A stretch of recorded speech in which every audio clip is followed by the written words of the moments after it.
del orgullo y con resonancia en todo el país. Por supuesto que la convocatoria más grande fue en Buenos Aires, impresionante las imágenes. Vamos a ir de lo más lindo a lo no tan lindo, okay, porque en el escenario principal se le dio un reconocimiento a Esteban Paulón, que es diputado nacional, militante por supuesto por los derechos de la comunidad LGTBIQ+, pero además es santafesino, y vamos a ver el video donde recibía este reconocimiento. Al diputado Esteban Paulón, mantenerse leal a su origen como activista por la diversidad y su coherencia en la defensa de las banderas que desde la Marcha del Orgullo levantamos, por haber logrado visibilizar nuestra lucha desde su banca en el Congreso, llevando los derechos de nuestra comunidad a la Cámara de Diputados de la Nación, para que nuestras demandas sigan presentes y vigentes en el debate público y legislativo. Por todo esto y más, reconocemos al diputado nacional por el Partido Socialista y nuestro compañero Esteban Paulón. Esta marcha es una marcha de la democracia. Salgamos a las calles a defender cada derecho. Vamos a decirle al gobierno de Javier Milei que acá está la verdadera libertad. Libertad para ser, libertad para amar. ¡Aguante el orgullo! Bien, ahí decía, libertad para amar, y construir desde el amor o construir desde el odio parece ser el clivaje de hoy en día. Y en comunicación está del otro lado Esteban Paulón. Buen día, ¿cómo estás? No Bota y equipo te saludan. ¿Qué tal? ¿Cómo están? Buen día. Bien, bueno, primero felicitaciones por el reconocimiento y también por el éxito de la movilización, que fue impresionante, al menos en las imágenes que veíamos de acá. Y después ya nos metemos un poco en el barro del día a día, porque si hay comunidad atacada hoy es la comunidad LGTBIQ+, que lucha por el derecho a la diversidad. ¿Y cómo lo vas viendo en estos días? Sí, yo decía ahí en el video que ustedes compartían esto de que creo que este año más que nunca fue una marcha de la sociedad democrática. Muchísima gente que no es del colectivo, que históricamente marcha, pero este año hubo gente nueva, gente que tal vez no se sentía interpelada por la marcha, que quizá acompañaba o apoyaba desde un lugar, desde el llano, digamos, ¿no? Como se dice habitualmente, sintió que este año era importante estar en la calle. Me parece que un sentimiento similar al que fue, por ejemplo, lo de las marchas universitarias, donde hay una parte de la sociedad que cree en la sociedad plural, democrática, que incluso votó a Milei, gente que votó a Milei, pero que siente que no se construye una sociedad con odio, buscando perseguir al que piensa distinto. Hoy estamos hablando de purgas en la Cancillería, estamos hablando de diputados que reivindican a Joseph McCarthy. Digo, uno siente que está en una distopía. Y a 40 años de la recuperación de la democracia, la verdad es que la marcha del sábado se convirtió un poco en un catalizador de mucha energía democrática y una parte importante de la sociedad. Por eso fue una marcha muy masiva, estiman los organizadores alrededor de 2 millones de personas. Yo la verdad que cuando subí al escenario a recibir esa distinción que ustedes compartían en el video, era impresionante. Nunca vi la Plaza de Mayo tan llena de gente, y obviamente ya continuaba por Avenida de Mayo. Arrancó la marcha Avenida de Mayo y 9 de Julio. Cada vez nos queda más corta la marcha porque cada vez viene más gente, pero bueno, los organizadores decidieron sostener ese recorrido histórico y la verdad es que fue conmovedor. Y creo que un mensaje muy claro. Piensen ustedes que es una marcha de 2 millones de personas que dura 10 horas, porque empieza a las 10 de la mañana, que empieza a llegar la gente, y si bien nosotros armamos desde más temprano, y terminó a las 11 de la noche, o sea, más de 13 horas duró. No hubo un incidente, no había policía. La comunidad se cuidó, la organización, la seguridad la organiza la propia comunidad, nosotros mismos, cada organización aporta compañeros y compañeras para sumar a la organización. No hubo un electrocutado, no hubo nadie atropellado por un camión, había muchos camiones, más de 60 camiones entre organizaciones, empresas, instituciones, etcétera. Y la verdad que creo que muestra que cuando hay una idea, cuando hay una causa, cuando hay un sentido positivo que convoca a la comunidad, se puede marchar alegremente, reivindicativamente y en paz. Esteban, Connie soy, ¿cómo andás?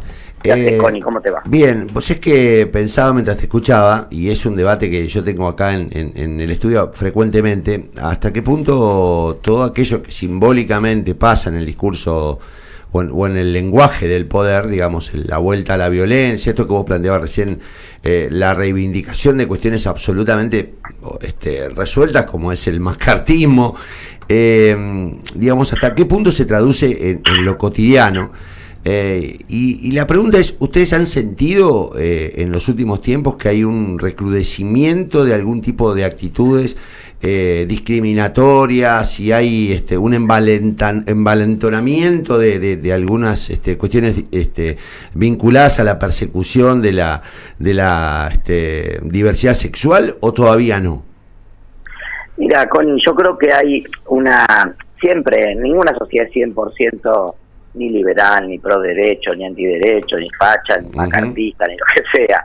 Digo, hay una gran parte de la sociedad, que lo muestran todas las encuestas, sigue siendo una sociedad que, más allá de que votó con mucho enojo a Milei, por el fracaso económico, por el fracaso de un proyecto de país, por sentir que no había perspectiva, esta idea de que todos tenemos, sobre todo los sectores medios, sobrinos, hijos, hermanos, amigos, conocidos que se fueron a vivir afuera porque sienten que acá no tenían un futuro, digamos, esa sensación de hastío que había con este look permanente en el que pareciera vivir Argentina, sí, hizo que mucha gente votara a Milei. Eso no quiere decir que la gente haya votado acompañando el paquete entero de Milei, y en eso me refiero a los derechos. Cualquier encuesta que hagas hoy sigue mostrando que una parte importante de la sociedad, en el caso de los derechos del colectivo LGBT, arriba del 65-70%, sigue habiendo un apoyo importante, sólido, y creo que la marcha lo mostró claramente. Ahora, también es cierto que, como en toda sociedad, habrá un 15, 20, 25% de la sociedad que no acuerda,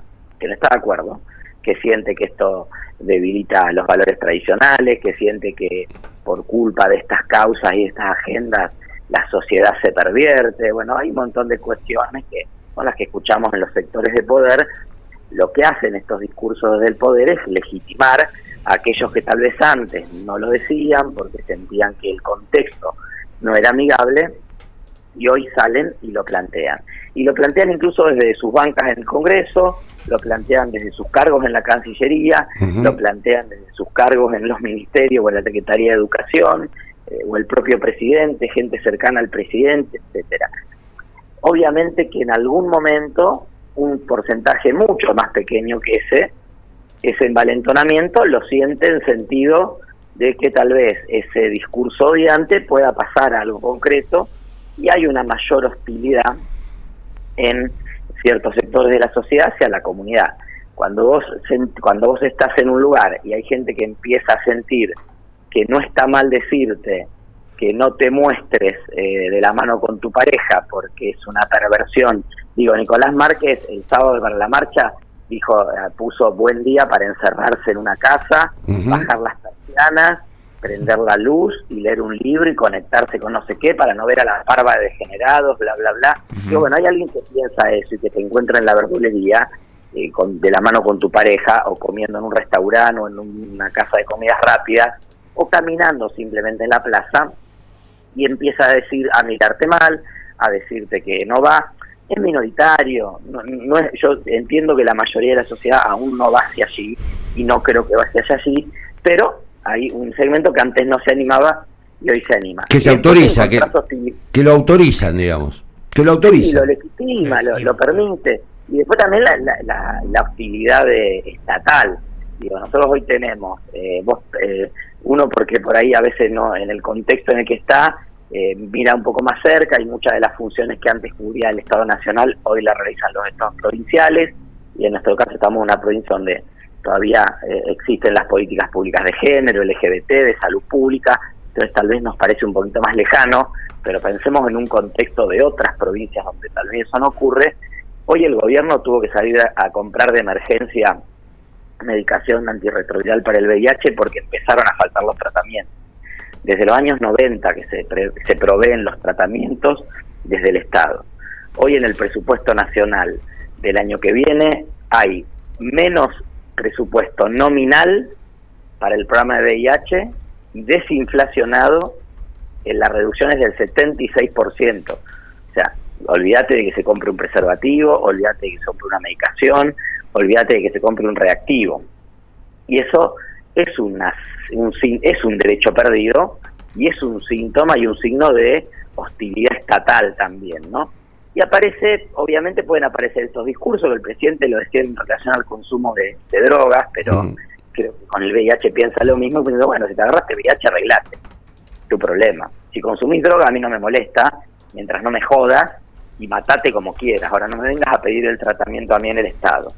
Entonces hay un contexto donde se va haciendo muy difícil para personas que tal vez no tienen todas las herramientas para bancar ciertas cuestiones, no digo económicas, digo simbólicas, en términos de salud mental, en términos de autoestima, en términos de fortaleza personal, y bueno, eso hace que la sociedad sea más hostil, más dura. Entonces, obviamente que eso impacta en las comunidades y impacta en tanto. Nosotros estamos discutiendo la CONI el presupuesto de la Nación. Son miles de renglones. Sí. Ahora, fuimos a una actividad en Cooperar, los cooperativistas, una nota de las 4 o 5 cosas que les recortan. Hoy a la tarde vamos a tener una reunión, yo estuve el viernes en otra, pero hoy a la tarde la vamos a hacer en el Congreso con organizaciones del VIH que vienen a contarte lo que les recortan. Y hablas con el sector de la educación y hay recortes. Y hablas con el sector de la salud en otros aspectos y hay recortes. O sea, llega un momento que de los miles de renglones que tiene el presupuesto hay miles de recortes y a veces se atomiza la pelea. Porque decir, ¿qué salvo del presupuesto? ¿Qué salvo el VIH? ¿Qué salvo las cooperativas? ¿Qué salvo el Fondo de Incentivo Docente? ¿Qué salvo la transferencia para el puente de Santa Fe-Santo Tomé? ¿Qué salvo de todo el presupuesto? Ahora, Esteban, bueno, hay un modelo que quiere arrasar y que te golpea por muchos lugares, y entonces la sociedad todavía está asimilando esto para ver cómo reacciona. Vos es que quería ir al tema del presupuesto porque, bueno, ahí tenés un papel fundamental que es ahí donde se define. Y uno dice, se plantea un presupuesto con serios recortes a un montón de ítems, como debe ser en salud, educación y demás, atención y prevención a enfermedades de las más variadas. Pero si el presupuesto pasa al Congreso, quiere decir que de una u otra manera los espacios políticos avalan esos recortes. Entonces uno dice, ¿hasta dónde estaba ese consenso social de que el Estado tenía que llegar, cubrir, atender, asistir? ¿O es el viento político que aprovechan esos distintos espacios para avalar justamente esas cuestiones? ¿Cómo ves la discusión intralegislatura? A ver, yo creo que como siempre hay posiciones que se mantienen a lo largo del tiempo y que van a plantear esas disidencias. Yo entiendo, como viene la mano hoy, es invotable el presupuesto del gobierno, no tiene los votos para aprobarlo. Incluso si a los 87 de los asaditos y aliados, amigos, etcétera, se le sumaras varios de los que están en el bloque de Rodrigo de Loredo, que son los radicales que quedaron más cercanos al gobierno, no llegan a 100 algo. Vos para aprobar el presupuesto es mayoría absoluta, está a 129 votos. Nosotros desde el bloque de Encuentro Federal, que hemos planteado claramente que este presupuesto no lo vamos a votar, hemos planteado una propuesta alternativa con los 3 o 4 puntos que queremos centrales: jubilaciones, universidades, transferencias a las provincias, y le explicamos al gobierno cómo financiarlo. Veremos si esto que había dicho el gobierno, que estaba dispuesto a los cambios, y le mostrábamos cómo financiarlo, si era verdad o era solamente para zafar de las reuniones en la Comisión de Presupuesto. Pero digamos, hay un cambio de paradigma muy grande. Pensá que es un presupuesto que su primer objetivo es ser equilibrado, independientemente de qué gastes. Entonces no importa ya si hay obra pública o no, si la aumentaste a los jubilados o no, si pagaste la AUH o si... Ahora, lo primero es equilibrado, y en las prioridades primero pago de la deuda. Entonces allí vos, incluso aprobando un presupuesto que restituya los fondos para los programas de VIH, de lucha de derechos, equidad de género, o las propias transferencias a las provincias, de las cajas jubilatorias, por ejemplo, que es un tema que a nosotros nos preocupa mucho porque sabemos el impacto que tiene en Santa Fe la deuda que Nación mantiene. Bueno, incluso en ese sentido, si el gobierno no recauda lo que espera recaudar, te lo va a recortar. O sea, el presupuesto pide que le autoricemos que recorte discrecionalmente donde quiera. Y obviamente esto ya lo recortó en la propuesta, y hay un montón de programas Fondo de Bosque, y hay un montón de programas que están directamente desfinanciados. Bueno, seguirá recortando por ahí. Obvio que no va a recortar ni el pago de la deuda, por supuesto que podrá recortar, no darle aumento a los jubilados, pero no va a poder recortar jubilaciones, o esperamos que no recorte jubilaciones, aunque esa historieta ya la vimos.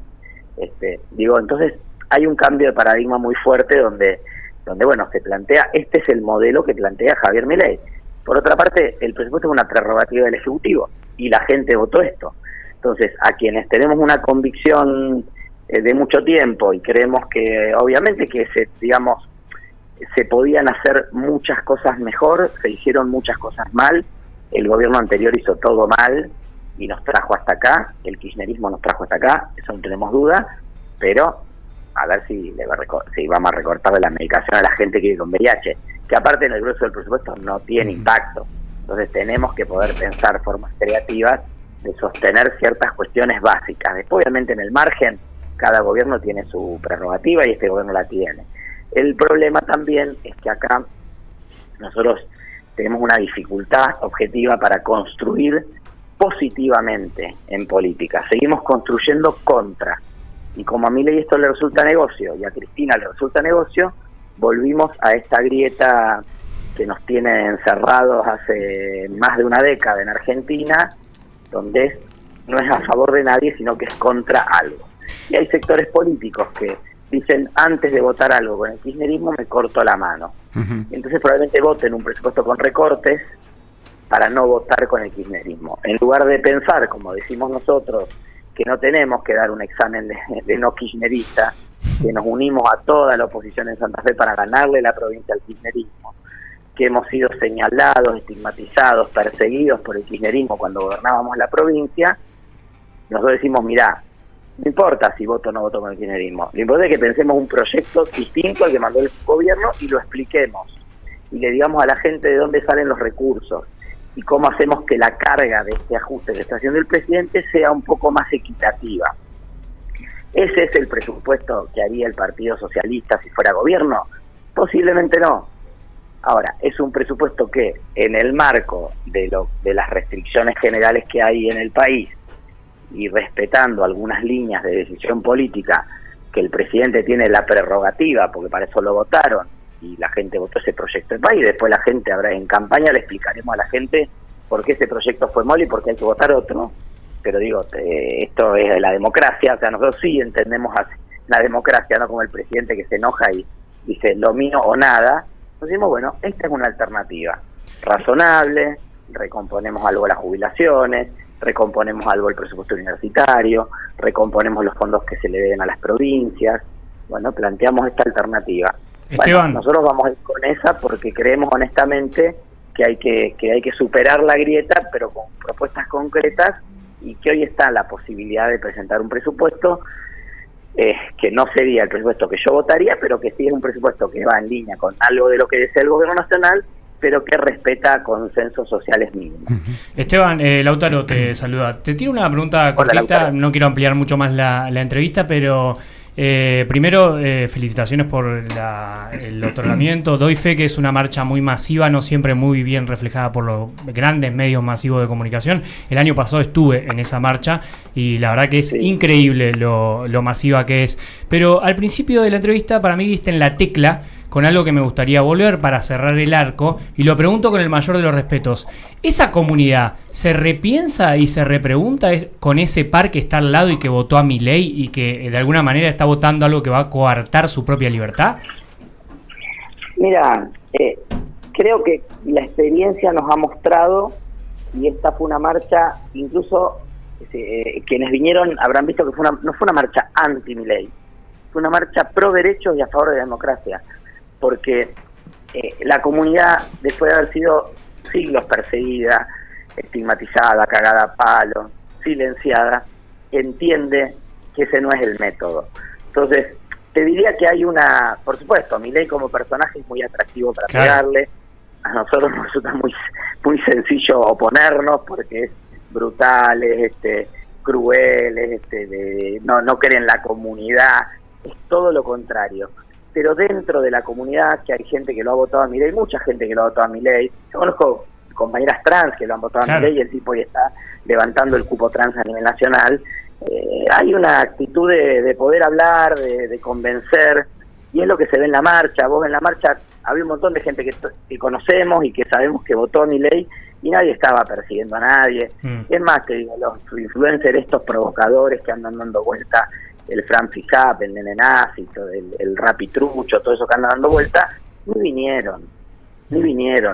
No porque se hubieran comido un sopapo, porque la marcha no estaba en esa onda. Hubiesen pasado como uno más y a nadie le hubiese importado.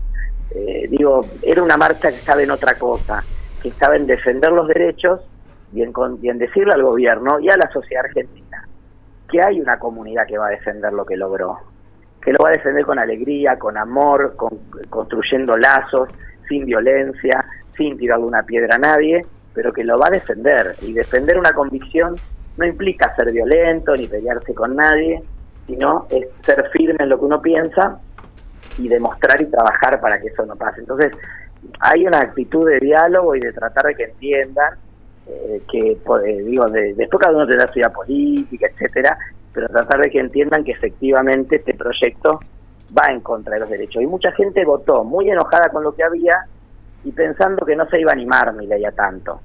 Que bueno, esto no lo va a cortar, con esto no se va a meter. Y por ahora con las leyes no se han metido, pero sí eliminaron el INADI, que financiaron políticas. Hoy no tenés una política pública si sos víctima de violencia. Todo pasa a los municipios o a las provincias, entonces depende de dónde vivas, tendrás suerte o no de que alguien te ataje ante una situación de violencia o ante lo que sea. Bueno, eso es lo que estamos viviendo y creo que también hay una actitud de tratar de explicar y convencer, entendiendo que en democracia también tenemos que movilizarnos y mostrar nuestra fuerza y defender nuestros derechos, pero después ir a votar y, como se dice habitualmente, votar bien. Vaya uno a saber qué es votar bien, pero bueno, tratar de votar proyectos que no nos restrinjan derechos. Esteban, bueno, te agradecemos mucho cuando andes por Santa Fe. Si querés, estás invitado para sentarte. Sí. No, de ningún modo. Sí, ya no. Mirá, no voy porque Connie no me llamó, no me invita. Sí. No, yo pasaba por Santa Fe, pero bueno, ahora voy a ir. Bien. Viene y no se va. Vamos a estar atentos y te mandamos un mensaje. Bueno, te agradecemos mucho y bueno, estaremos atentos a todo el trabajo legislativo que queda acá a fin de año, que es muchísimo con lo del presupuesto. Deben estar ahí con muchas actividades y comisiones. Y mira, ni tocamos el tema ni de Feynman ni de Berti Venegas Lynch, pero no creo que valga tanto la pena. No, por favor. Ni de los DNU ni de Caputito. Mira, tanto este país nos da entretenimiento a lo grande. Por eso. Y ahí voy a ir a tomar unos Dale, venite y hablamos de acá en el piso, que es más divertido. Abrazo grande. Un beso grande a todos.